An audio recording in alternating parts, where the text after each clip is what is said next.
this is News Plus on Viewer Television. I am Deborah Ndukaife. And now the news.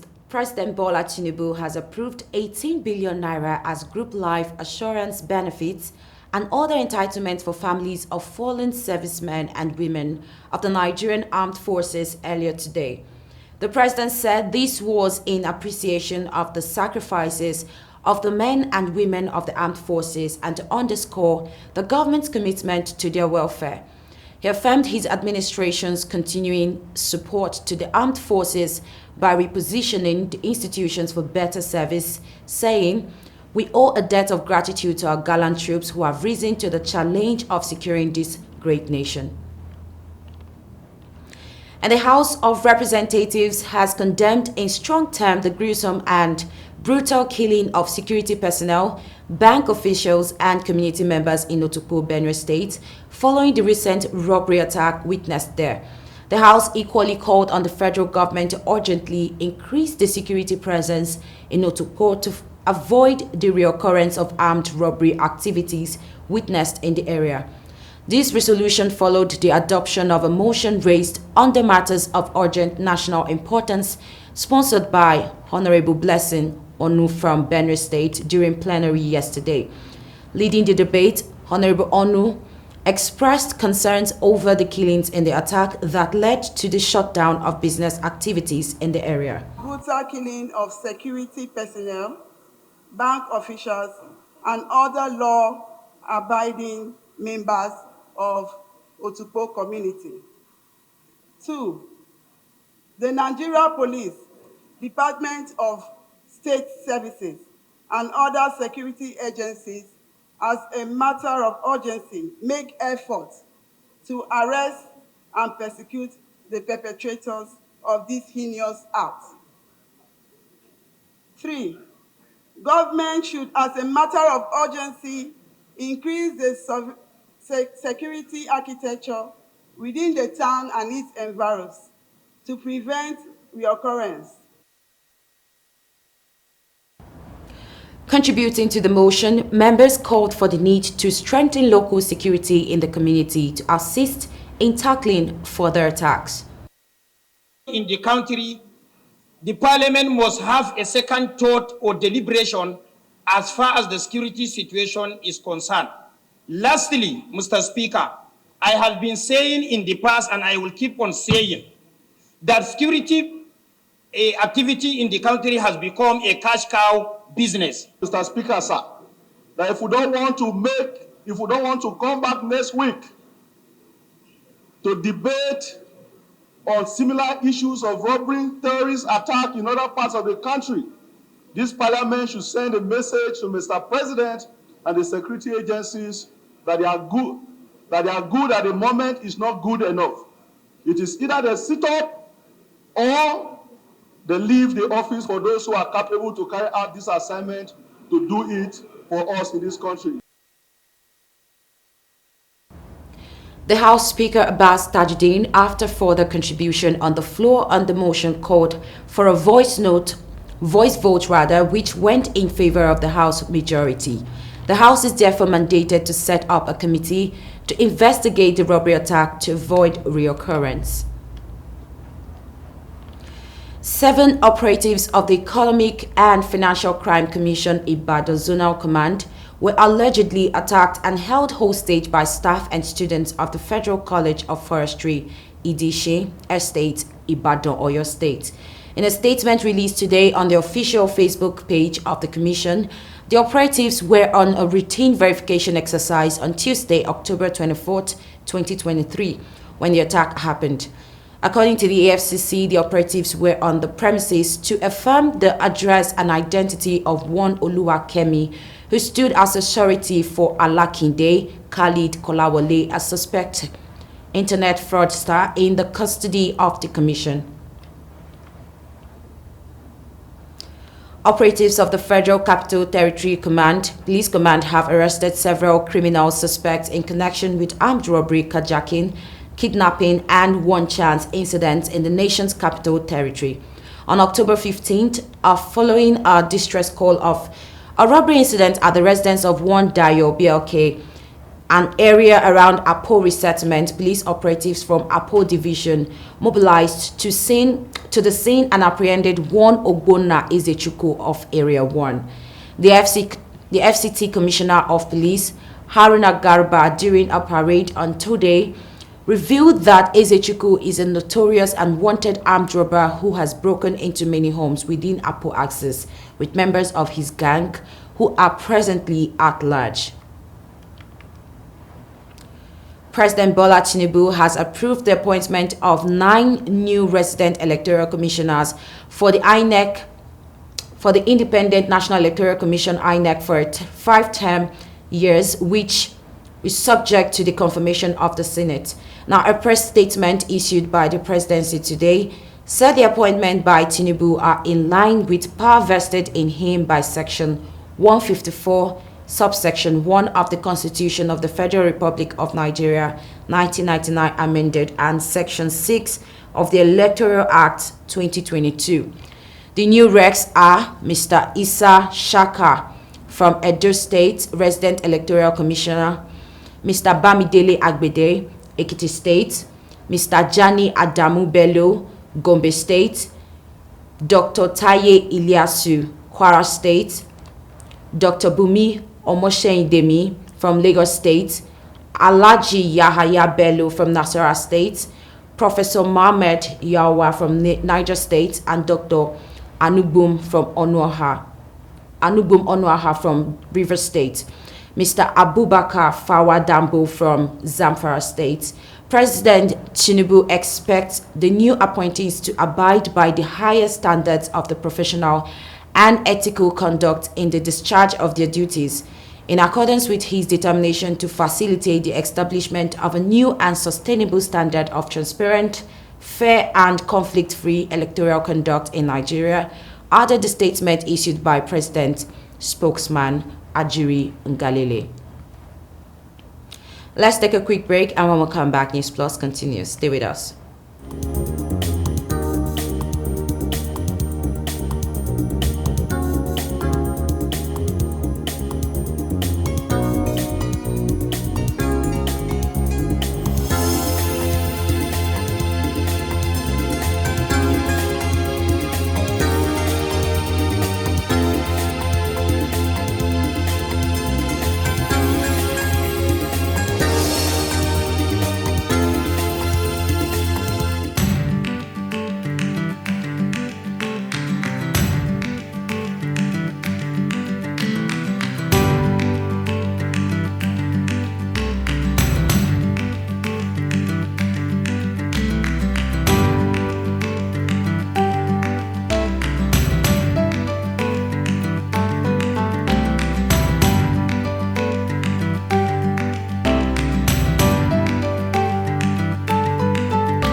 Welcome back.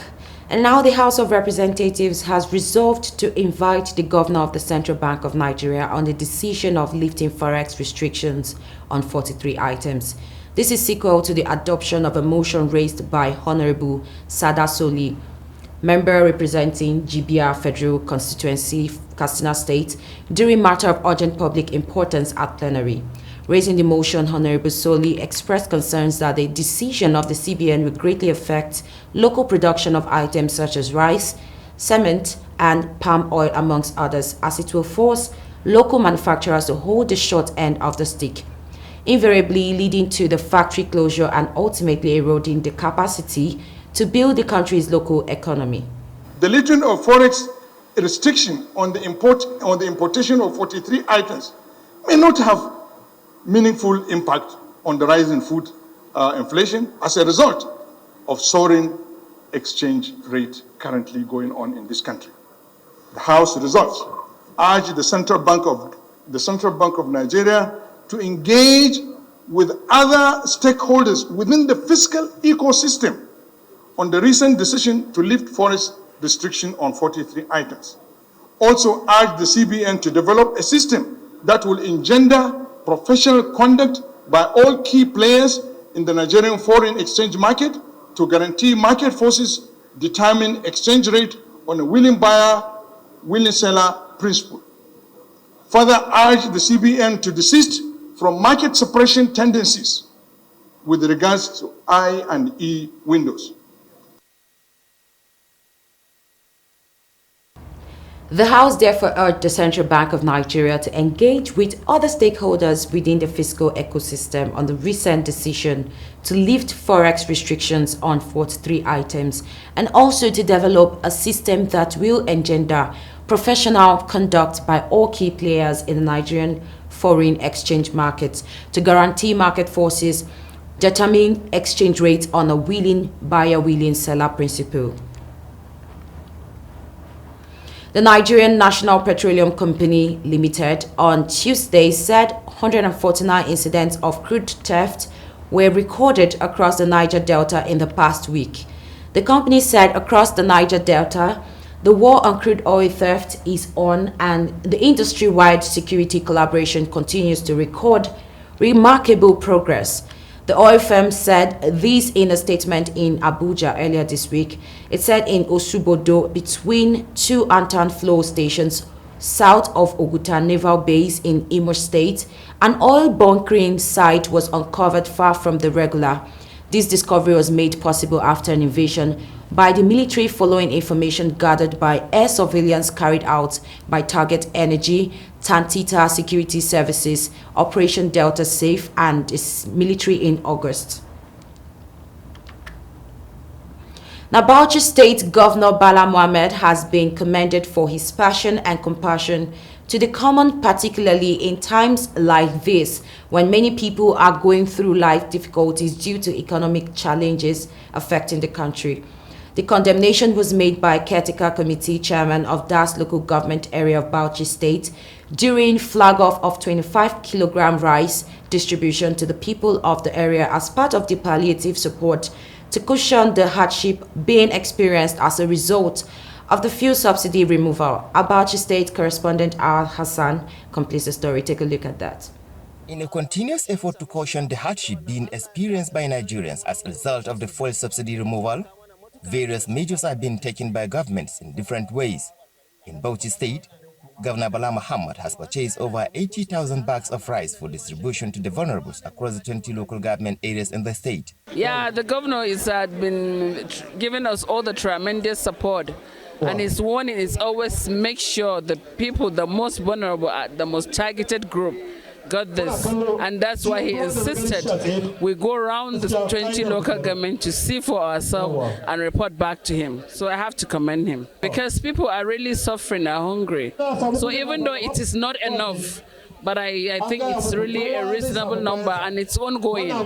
This is just the first phase of it. So we are hoping as it goes, others might get as much as possible.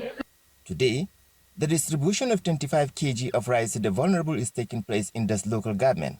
And looking at the effort by the Bauchi State government towards addressing the suffering of people, The local government chairman commended the Bauchi State Governor Bala Muhammad for this giant stride. I must express my profound gratitude and appreciation to His Excellency, the Executive Governor of Bauchi State, Senator Bala Muhammad Kauram Bauchi, for his passion and compassion he has for a common man, for initiating this program with a view to alleviate the suffering our people are in. The chairman said the rice got to the right hands of the intended beneficiaries, adding that over 1,000 households received the 25 kg of rice. We must be prayerful to the present administration under the stewardship of His Excellency Senator Muhammad. We must be prayerful for him and continue giving him all-round support throughout his administration. Some of the beneficiaries who speak to Viewer Television says this gesture can go a long way in alleviating their suffering. Hence, express their gratitude to the government for this intervention. Muna farin ciki da wannan tallafi na mai girma gwamnan jihar Bauchi, Allah ya saka da alheri, Allah ya masa albarka, ya raba shi da duniya. Gaskiya zai taimake ni sosai a halin da ake ciki na wannan radadin tallafi da aka cire na man fetur, kuma zai taimake ni da ni da iyalena da yan wawayen da muke tare. Muna godiya wa mai girma gwamna, kuma muna godiya wa kwamitin karamar hukuma da suka raba wannan tallafi cikin nutsuwa. Yanzu gashi mun samu shinkafa wanda wannan Allah da zai dan rike mu na lokaci sosai, zai taimaka mana matuka gaske. Awal Hassan, Viewer TV News, Bauchi. President Bola Tinubu has assured Nigerians and the international community that Nigeria's economy will soon rebound back. Now, President Tinubu, who gave the assurance while flagging off the two-day Green Economy Summit organized by Niger State government in Minna, also pledged unfettered support aimed at unlocking the vast mineral resources across Niger State. The green economy is an economic system that aims to reduce environmental risk and ecological scarcities while improving human well-being and social equity.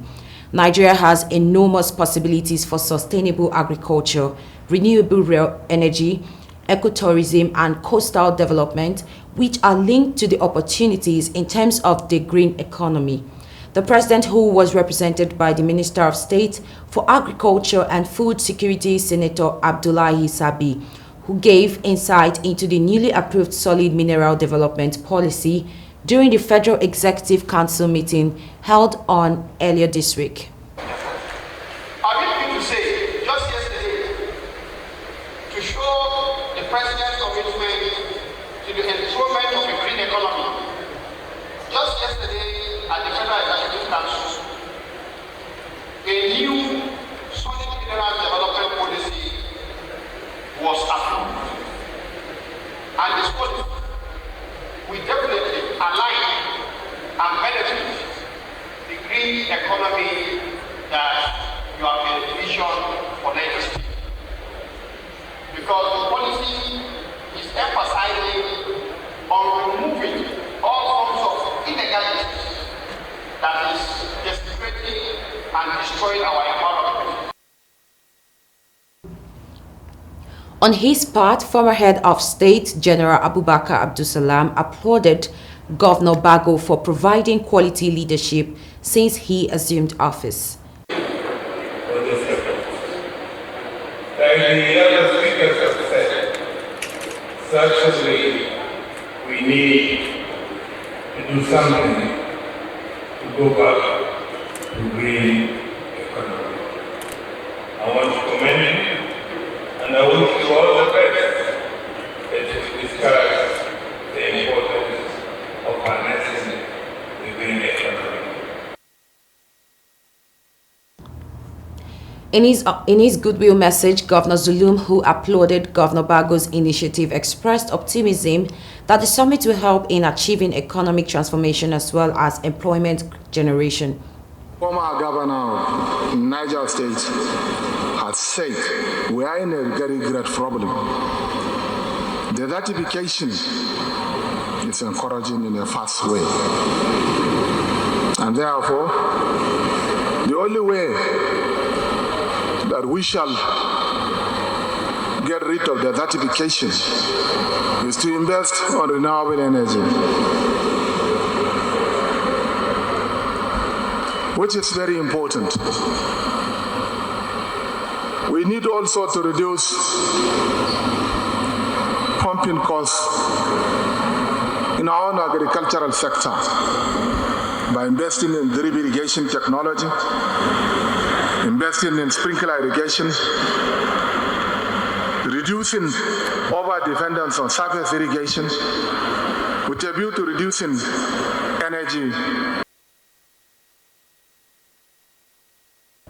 In his address, Governor Mohamed Bago of Niger State, who convened the first subnational Green Economy Summit, disclosed that his administration has produced its first green economy blueprint, a strategic document outlining a visionary roadmap that will shape our development choices and steer our actions in alignment with the precepts of sustainability.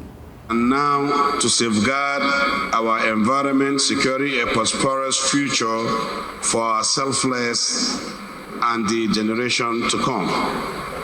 It is with the unwavering determination that we are assembled here today for this summit to galvanize actions, subnational and national, define ways in which we could collectively harness our green assets and innovation to usher in prosperity. I am happy to inform you that the Niger State government has produced its first green economy blueprint. The theme for the two-day Green Economic Summit is Sustainable Future, Harnessing Green Assets and Innovation for Niger State Prosperity. The Independent National Electoral Commission, INEC, has excluded the name of the candidate of the All Progressive Congress, APC, Timi Pre Sylvia, from the final list of candidates ahead of the November 11 governorship election in Bayelsa State.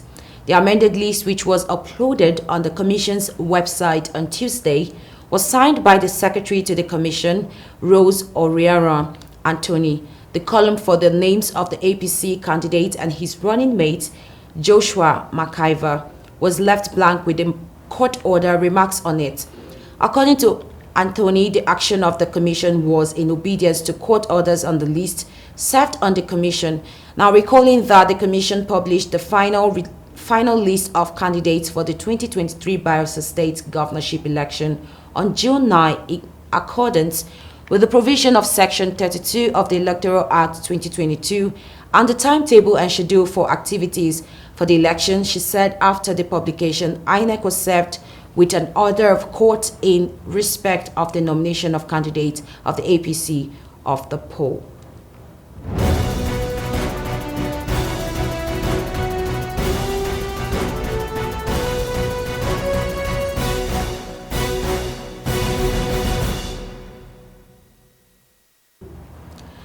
And now on international, Gaza's Hamas government said that Israel's latest nighttime airstrikes on the besieged Palestinian territory killed at the least 80 people.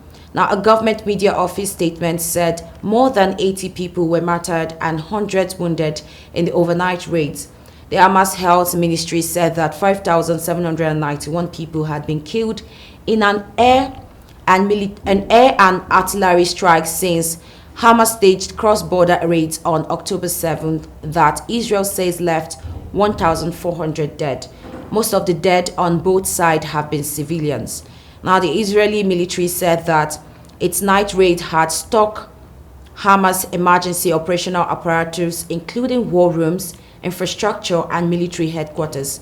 It says hundreds of raids each day have targeted terror tunnel shafts, military headquarters, warehouses, mortars, and anti-tank missiles launchers. Tens of thousands of Israeli troops have been deployed to the Gaza border for a widely predicted ground invasion. Russia said today that it would study U.S. proposal to resume dialogue on nuclear terms control, but that it would not accept them unless Washington dropped its hostile stance towards Moscow. Now, the U.S. and Russia used to regularly inspect each other's nuclear facilities and limit warheads under the New START treaty, but Moscow suspended the treaty in February amid tensions over Ukraine. Deputy Foreign Minister Sergei told Russian news agencies that Moscow had received an informal memo from the US calling for renewed dialogue, but that talks were already out of the question for now. US President Joe Biden hosts Australian Prime Minister Anthony Albanese for a lavish state visit Wednesday, where their focus on China risk being overshadowed by the Israel-Hamas conflict. The 80-year-old Biden will treat Albanese to a gala dinner on the White House lawn after a day of diplomacy and joint press conference in the famed Rose Garden. The pomp-filled day reflects the importance Washington places on longtime ally Australia as a cornerstone of its strategy against an increasingly assertive Beijing in the Asia-Pacific region. U.S. officials said they were also closely aligned on the two conflicts that have been occupying Biden's time in the lead-up to the visit in the Middle East and Ukraine. The fact that the White House cancelled a performance at the dinner by rock band, the B-52s, for fear it would seem inappropriate underscored the grave situation the two leaders must discuss. Now, a month before crunch climate talks in the United Arab Emirates, a United Nations report published today warns about irreversible impacts to the planet without drastic changes to connected social and physical systems. The Interconnected Disaster Risk Report identifies threshold it calls risk tipping point, defined as the moment at which a given socio-ecological system is no longer able to buffer risk and provide its expected function, after which the risk of catastrophe increases significantly. It focuses on 6 areas that connect the physical and natural world with human society: accelerating extinctions, groundwater depletion, mounting glacial melt, space debris, unbearable heat, and an uninsurable future. And that's all on News Plus. Many thanks for watching. I am Deborah Njokaife. Please stay tuned and enjoy the rest of our programs.